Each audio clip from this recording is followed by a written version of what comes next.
Do we really need facial recognition cameras? Hello, and welcome to the Mark and Pete Show.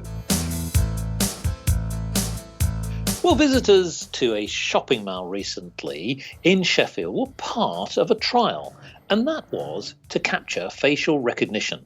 Yes, this was to actually identify you, Mr. Shopper, Mrs. Shopper. Well, this is something that's caused great outrage. Yes. So those people who have now been shopping, and perhaps with the innocence that they were going about their business in privacy, have been part of a Big Brother watch scheme, and the trial took place in Meadowhall in Sheffield. Now, there has been facial recognition in airports and many other places, which you'd expect, but not necessarily while you're shopping. And some people believe that this is an intrusion on their civil rights and privacy.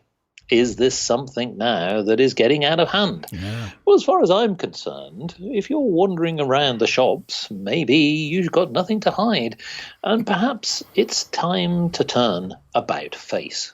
Mirror, mirror on the wall, is that my face you can recall? Mirror, mirror in my hand, why is my image being scanned? Mirror, mirror, have you cracked? Everywhere I'm being tracked. Mirror, mirror sees my every move, so what are you trying to prove? Mirror, mirror, your acts are subliminal. Do you think that I am criminal? Mirror, mirror, sinister cyber entity. Could someone steal my true identity? Mirror, mirror, Big Brother seeks recognition. Does that mean I'll submit to extradition? Mirror, mirror, with your discerning detection, perhaps keep watching me upon reflection.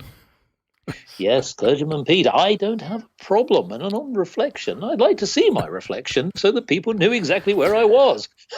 Well- Have you got an issue with being digitally scanned? Well, I don't have one, no. I mean, the main thing that I see about using facial recognition in CCTV cameras, in shopping malls and the like, which is really an extension of when you engage in social media and where you have images of yourself, or you're using your webcam, and facial recognition technology is already in use there.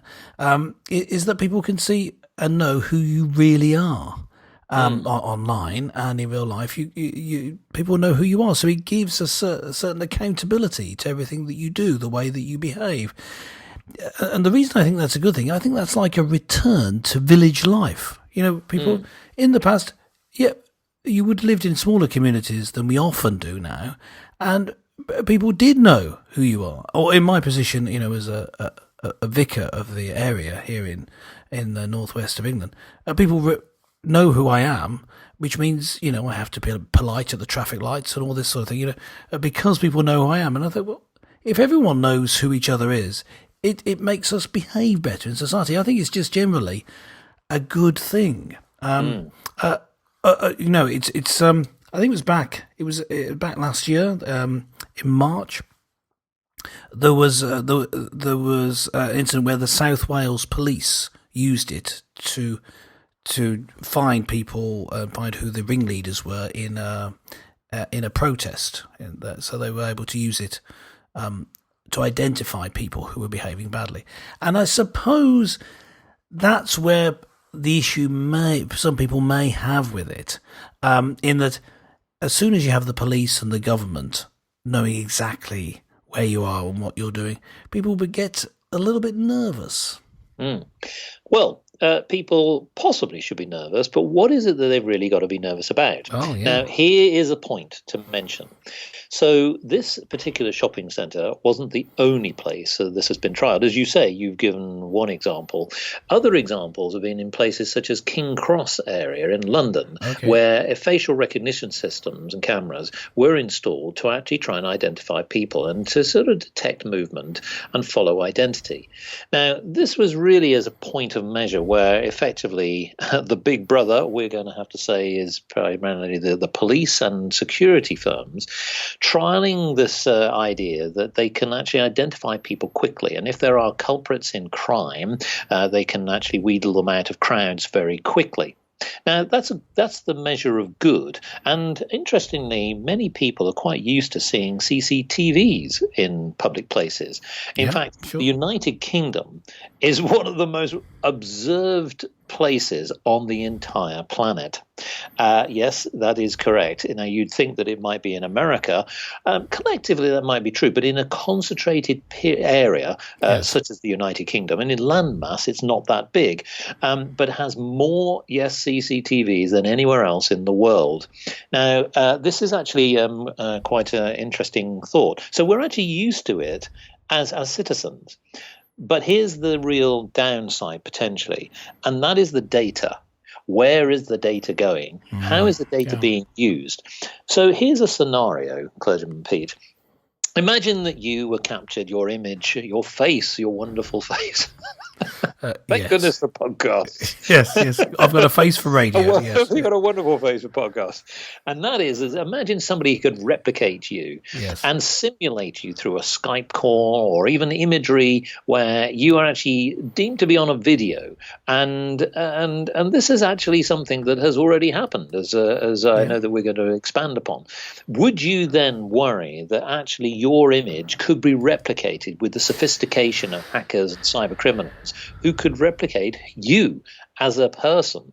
That's where potentially I think that people are slightly concerned. Yes. Why anyone really want to look like you is a different matter, but the fact is replicating famous people has already been done. Yes, I mean one of the yeah, that is true. One of the things about this the technology known as deep fakes that uses it's called deep because of the technical term for the technology behind it is using artificial intelligence deep learning. So they see the different characteristics of someone's face and they learn what the person looks like, even as they're talking, etc.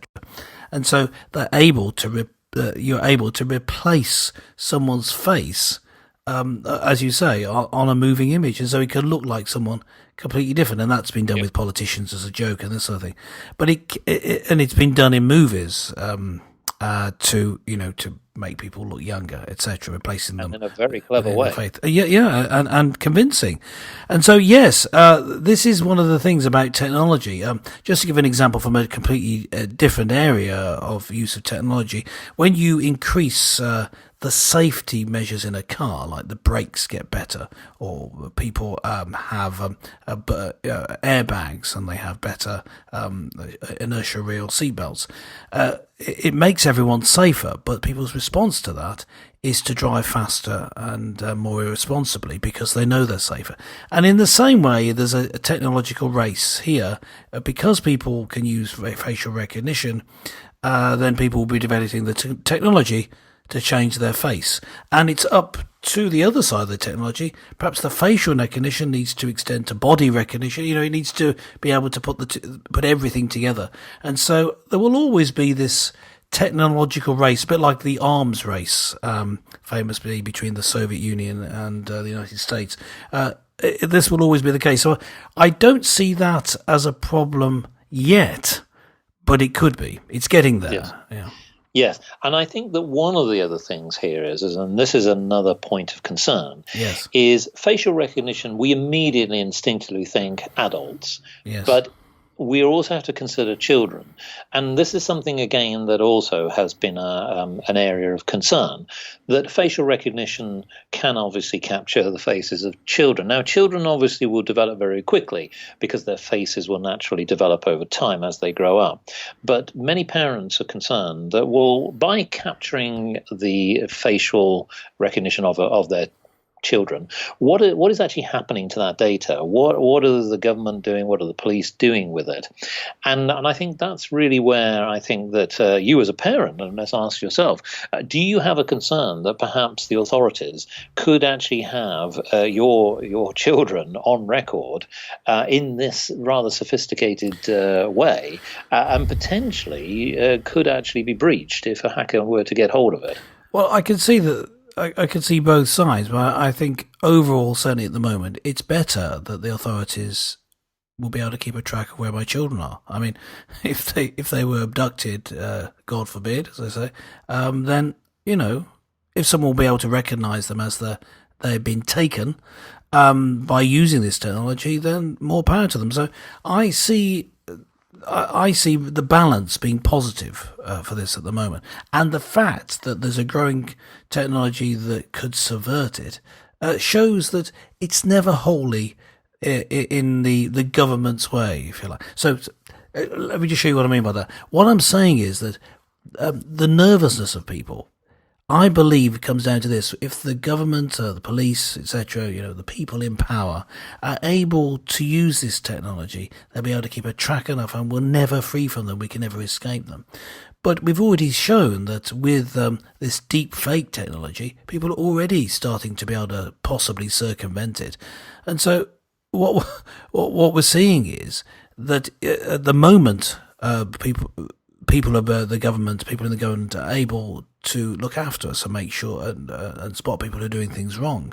If it came to the case where the government was too strong, was taking over as a bad government, oppressing the people, then people would be able to develop that technology to circumvent it. And the government would then believe it knew where everyone was, and they wouldn't. And it'd make an exciting movie. But what I'm saying is that because there's ways to circumvent it with enough effort and money, etc., I would say it's generally a good thing, so that we can generally be sure where everyone is, and therefore that they're behaving in ways which are reasonable and responsible.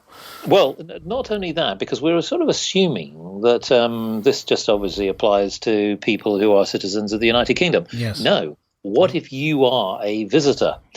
Say, for example, if you're a tourist who happened to be travelling in either London or in the trial period, which of course obviously was in Sheffield. But if you are a visitor, you wouldn't normally be expecting your visual image to be captured in this way. So should that be something that perhaps might put people off coming to the United Kingdom? Or perhaps actually maybe out of curiosity or even reassurance actually make people feel safer? Well, my glib response would be, well, it wouldn't affect you if you were wearing a burqa, so you'd be fine. Quite. But however, I think the same nervousness that we all feel about big government would be of people coming to Britain thinking, oh, Britain is trying to follow me, my every move, they're watching me.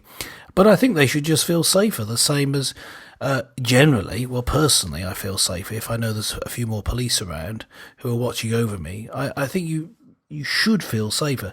But I do feel that it needs to be... I think it needs a PR campaign. I think the government needs to own it and say more than it has, and address people's fears head on and explain why they're doing it and address this. And I think then it will become, I think over time it will become accepted as other forms of surveillance, as you pointed out, have been in Britain. Yes, exactly. Well, in fact, a spokesperson for the South Yorkshire Police said that the force supported the trial at the Meadowhall shopping centre in order to develop a better understanding of opportunities associated with the use of this particular technology. I'm in favour of it. I think it's good. To your point, Clergyman Pete, which is that it's about advancement. What we want to do is to ensure that we've got a safer society. I could see enormous potential here. For example, we have seen on the streets of London alone a lot of crimes, knife crimes and many other crimes for that matter, that have increased significantly over the last 12 months. This would be great, wouldn't it, if actually you could completely identify those culprits and bring them to justice. Similarly, again, that, as you say, if a child happened to get lost, you could identify them quickly and bring them to safety. Well, listeners, what do you think? Do you have an issue with the technology? Maybe you don't like the idea of your facial image being captured and the police surveying you. Or maybe you've got a different view. Why not log on to markandpete.com and let us know your thoughts? Well, thanks for listening to the show, and join us again next time for more colourful conversations with Clergyman Pete and Businessman Mark.